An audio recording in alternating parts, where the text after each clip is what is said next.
Bali guys, ngayong araw nga pala ikukuha tayo ng ating paninda. Nalalapit na kasi ang Pasko at mukhang marami tayong customer. Inayos ko na rin pala yung sistema ng ating oxygen. Mukhang maraming bata na naman ang mapapasaya dahil sa ating paninda. So paano guys? Tara!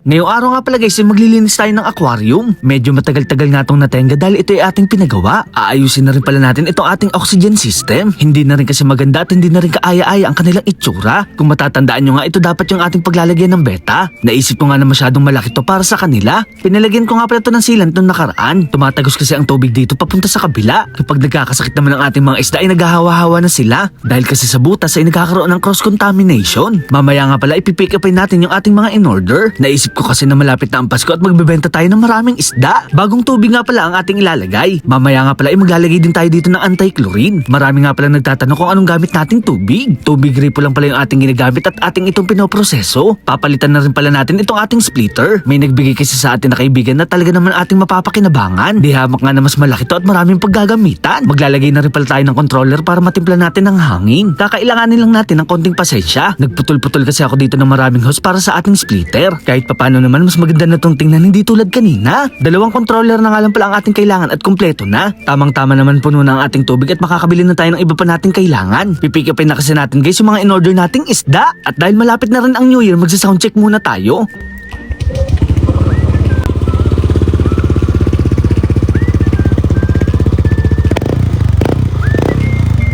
Siniset up ko na nga rin pala si Itong para kahit papano ay maganda siyang tingnan. May katagalan na nga rin pala to sa akin at mukha pa rin siyang bago. So paano guys? Tara!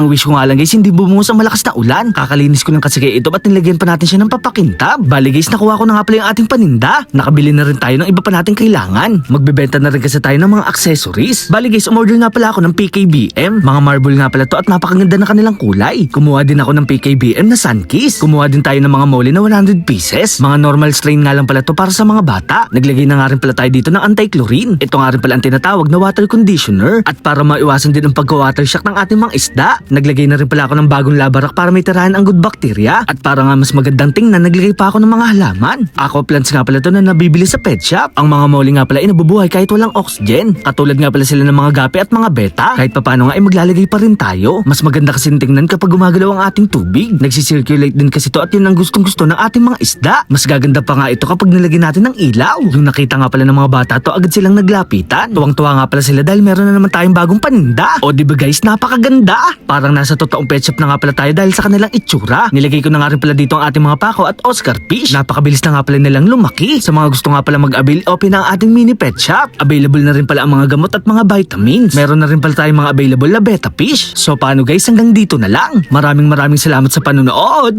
Paalam! Yeah!